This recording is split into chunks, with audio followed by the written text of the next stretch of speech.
Hello दोस्तों, आप देख रहे हैं एजुकेशन अड्डा। तो प्लीज़ वीडियो को स्टार्ट करने से पहले लाइक करें एंड सब्सक्राइब करें। अच्छा लगे तभी करें। चलिए अब वीडियो स्टार्ट करते हैं। Hello hello everyone. तो आप देख रहे हैं एजुकेशन अड्डा। आज आपको मैं पढ़ाने के लिए स्टार्ट करने वाला हूँ इंडियन एविडेंस एक्ट 1872 और साथ में BSA भारतीय साक्ष्य अधिनियम जो 2024-2023 में आया है।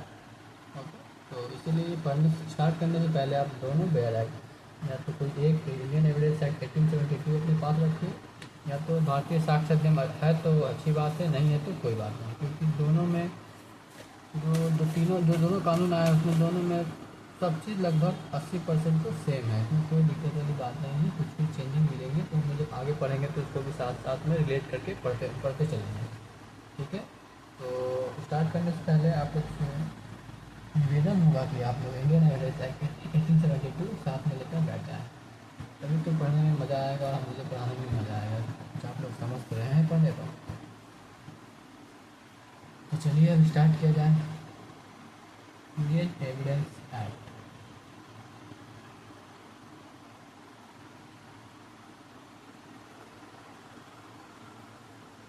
Indian evidence act 1872।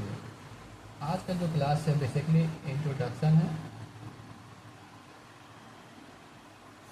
और कुछ some की point for our exam. Okay, ये आज इंट्रोडक्शन तो ज़्यादा कुछ हम लोग पढ़ेंगे नहीं, थोड़ा सा ही पढ़ेंगे, जिससे कि पढ़ने में हमें आगे आसानी हो और हम मेन की पॉइंट जो है वो एविडेंस एक्ट का जान सकें। तो चलिए स्टार्ट करते हैं। अब अपने कॉपी और पेन लेके आप प्यार से नज़र बैठ जाए। तो ये आप देख रहे हैं इंडियन एविडेंस एक्ट, इसमें साफ लिखा हुआ है द इंडियन एविडेंस एक्ट 1872। और ये जो नंबर है ये एक्ट 1872 सब मोस्ट इम्पॉर्टेंट है, इसको आप अपने नोटबुक में लिख लें कि इंडियन एविडेंस एक्ट का एक्ट नंबर जो है एक्ट 1 ऑफ 1872। इसका मतलब हुआ कि 1872 में ये पहला एक्ट था जो उस समय आया, जिसका नाम हुआ इंडियन एविडेंस एक्ट।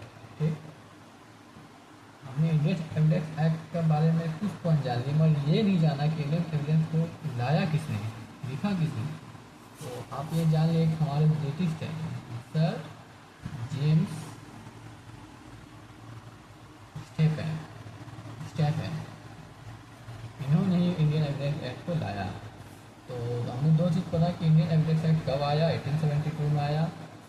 किन्होंने लाया तो सर जेम्स स्टेफन ने लाया। और उसका एक्ट नंबर ये पीटी या प्रीलिम्स में कभी कभी आपको पूछा जाता है, एक दो बार पूछा जा चुका है, इसलिए ये मोस्ट इम्पॉर्टेंट, इसको याद करके रखें। चलिए आगे बढ़ते हैं। तो इस एविडेंस एक्ट में टोटल सेक्शंस कितना है, तो आप अपने बेयर एक्ट खोलें और इंडेक्स होगा इसमें। इंडेक्स में आप देख सकते हैं कि टोटल सेक्शन कितने हैं। तो आप देखें टोटल सेक्शन 167, तो यहाँ लिख लें 167। फिर इसमें टोटल चैप्टर, हर बेयर एक्ट में सेक्शन, चैप्टर और पार्ट आपको देखने को मिलेंगे। तो आप ये हो गया टोटल चैप्टर। तो आप फिर बेयर एक्ट खोलें, बेयर एक्ट में देखें टोटल चैप्टर कितने हैं। पहला चैप्टर, फिर उसके बाद सेकंड चैप्टर, और उसके बाद ये लास्ट होगा आपको third chapter, fourth chapter, fifth chapter, six chapter, seven chapter, 8 chapter, 9th है, ये 10th है, 11 टोटल। तो आपको चैप्टर हुए 11 चैप्टर हो गए, सेक्शन हो गए 167। अब उसके बाद इसमें एक चीज़ और देखने आपको मिलेगा, टोटल पार्ट।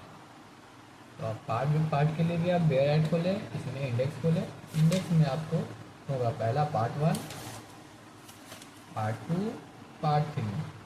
पार्ट का मतलब ये हो गया कि बेसिकली आपको इंडियन एविडेंस एक्ट 3 पार्ट में आपको बांटा गया है। जैसे आप ये देख सकते हैं इंडियन एविडेंस एक्ट में 3 पार्ट में इसको बांटा गया है। पहला पार्ट है आपको रिलेवेंसी ऑफ फैक्ट, इसमें आपको ये बताया जाएगा कि क्या क्या डॉक्यूमेंट, क्या क्या स्टेटमेंट जो रिलेवेंट है वो इसमें आपको ये बताया जाएगा। इसमें जितने फैक्ट इन सेक्शन के बीच में होंगे 1 से लेकर 55 तक, वो सब रिलेवेंट फैक्ट में आएंगे। सेकेंड पार्ट आपको बताता है ऑन प्रूफ।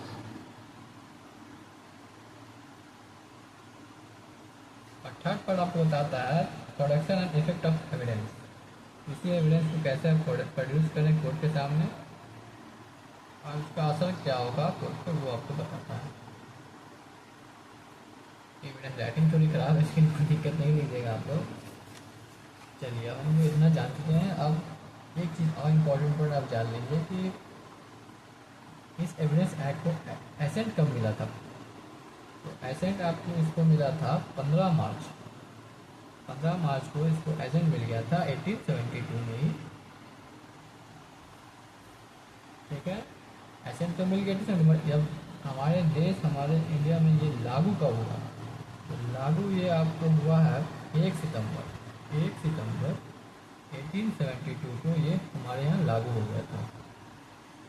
इन्फॉर्मेट मतलब हुआ कि ये लागू कब हुआ, एसेंट मतलब हुआ कि ये पार्लियामेंट से पास कब हुआ।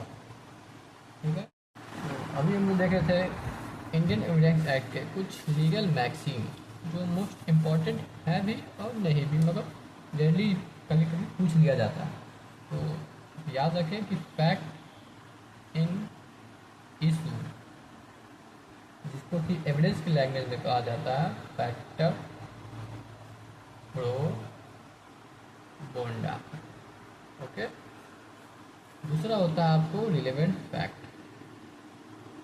रिलेवेंट फैक्ट जिसको भी कहा जाता है फैक्टर प्रो बोंशिया। ओके, ज़्यादा कुछ अंतर नहीं है, प्रो बोंडा है, प्रो बोंशिया है। ठीक, अब एक चीज़ और इम्पोर्टेंट चीज़ जान लें। हम लोगों ने बात किया कि इंडियन एविडेंस कब आया, किन्होंने लाया, पार्लियामेंट से कब पास हुआ, हमारे यहाँ लागू कब हुआ। तो हमने ये नहीं जाना कि जो भी कानून पास होता है वो कॉन्स्टिट्यूशन में किसी लिस्ट के द्वारा ही पास होता है। तो इंडियन एविडेंस एक्ट 1872 हमारे कॉन्करेंट लिस्ट में है। Concurrent list part list number 3rd में होगा। आई थिंक आप एक बार कंफर्म कर लेंगे, लिस्ट नंबर 3rd में होगा। और एंट्री नंबर उसका 12 होना, आई थिंक 12 होगी। आप एक बार देख लेंगे क्योंकि हमको याद नहीं, बराबर कंफर्म कर लीजिएगा देखकर। और तो ये जान लीजिए कंकरेंट लिस्ट होता क्या है। आपको पता होगी तो अच्छी बात है, नहीं पता होगी तो बता देता हूँ। कंकरेंट लिस्ट मतलब होता है स्टेट और एक सेंटर और स्टेट दोनों मिल के कानून बना सकती है। इसमें किसी का एक का अधिकार नहीं है, दोनों चाहे तो कानून बना सकती है। या कुछ कुछ लिस्ट में होती है जिसमें कि सेंटर को फुल पावर होता है कानून बनाने का। तो ठीक है, आज के लिए इंट्रोडक्टरी क्लास को आज यहाँ ख़त्म करते हैं। कल से आगे की क्लास स्टार्ट किया जाएगा और आगे डेफिनेशन क्लॉज देखा जाएगा। ठीक है, थैंक यू।